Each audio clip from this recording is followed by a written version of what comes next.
जी, next question है हमारा true और फॉल्स का, और ये आते हैं भाई एक एक नंबर में। ये क्वेश्चंस आ जाते हैं एक एक नंबर में कि बताओ।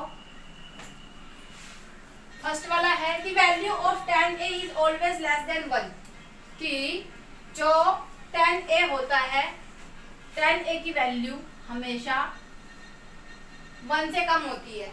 तो देखो भाई tan a क्या क्या हो सकता है, 0 डिग्री पे 0 होता है, 30 डिग्री पे 1/√3 होता है, 1 होता है भाई 1 के इक्वल तो होता है, √3 होता है, not defined.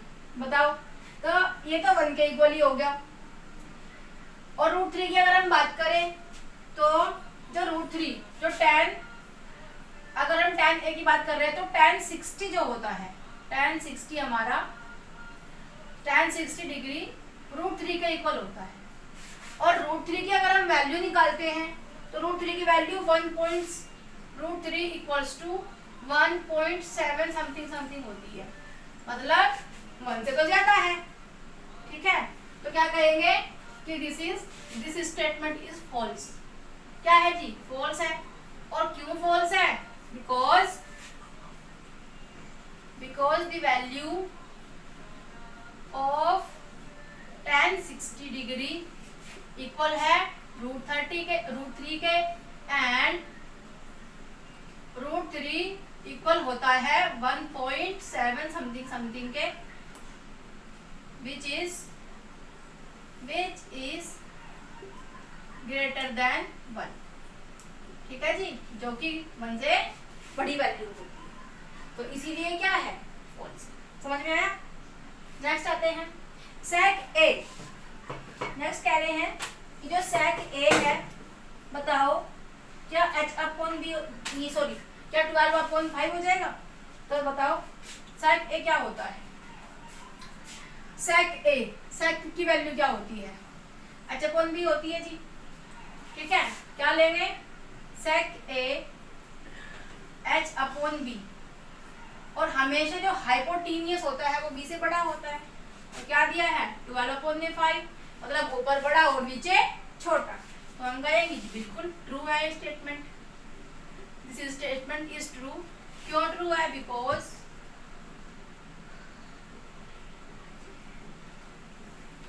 Hypotenuse equals to 12 है।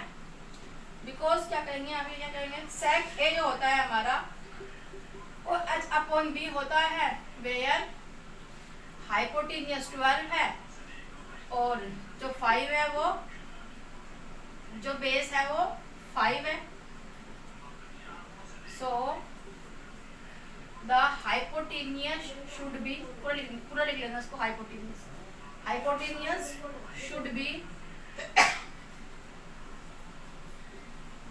ग्रेटर देन किससे, बेस एंड परपेंडिकुलर, इन दोनों से बड़ा होना चाहिए hypotenuse should be greater than base and perpendicular respectively.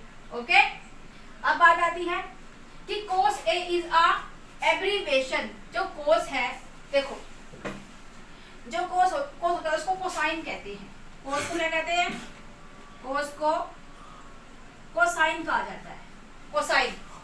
ठीक है, और कोसेंट कहा जाता है कोसेक को, ये इनकी शॉर्ट फॉर्म है। ठीक है, ये cos जो है कोसाइन की शॉर्ट फॉर्म है, तो cos को कोसाइन कहते हैं, ना कि quotient. That's why this is false. ये क्या है, ये भी स्टेटमेंट हमारी फॉल्स है।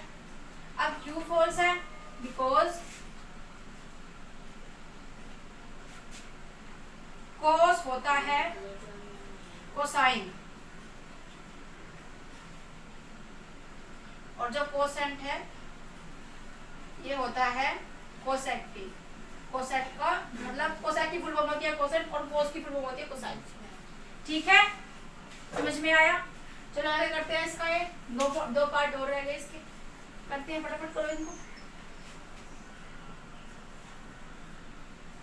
क्या कर सकते हैं, तुम्हारा कुछ नहीं कर सकते भाई, कुछ कर सकते हैं तुम्हारा, हम जो करोगे तुम ही करोगे, हम कुछ नहीं कर सकते हैं।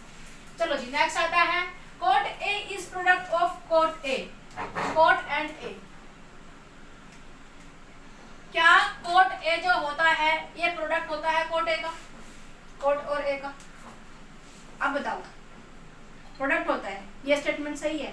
नहीं, क्यों? प्रोडक्ट नहीं होता, फिर क्या होता है?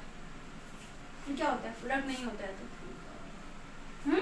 मैंने जब स्टार्टिंग में ही कराया था कि अगर हम कोट ए लिख रहे हैं तो इसका मतलब नहीं है कि कोट जो है वो मल्टीप्लाई हो रहा है ए के साथ, इसका मतलब ये तो बिल्कुल भी नहीं होता। तो पहली बात तो ये फॉल्स है। और फॉल्स है क्यों? क्योंकि इसका मतलब ये नहीं होता कि कोट ए और कोट और ए की मल्टीप्लाई हो रही है तो कोट ए भी बोल देंगे उसको और कोट मल्टीप्लाई ए भी लिख देंगे। ये होता है कोट ऑफ एंगल ए, इसका मतलब ये होता है।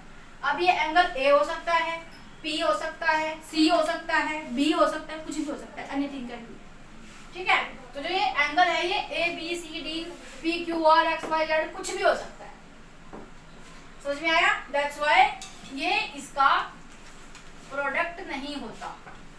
मतलब अगर कोट ए लिखा है कहीं पे तो इसका मतलब ये बिल्कुल नहीं है कि हम कोट की मल्टीप्लाई ए से कर रहे हैं, इसका मतलब नहीं है।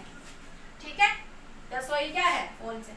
अब साइन थीटा, भाई साइन थीटा क्या होता है? P upon H. ठीक है, और इन्होंने क्या दे दिया? 4/3, जहाँ पे एच में दे दिया छोटा और परपेंडिकुलर बड़ा दे दिया। ठीक है, तो क्या है ये फॉल्स है, क्योंकि this statement is false because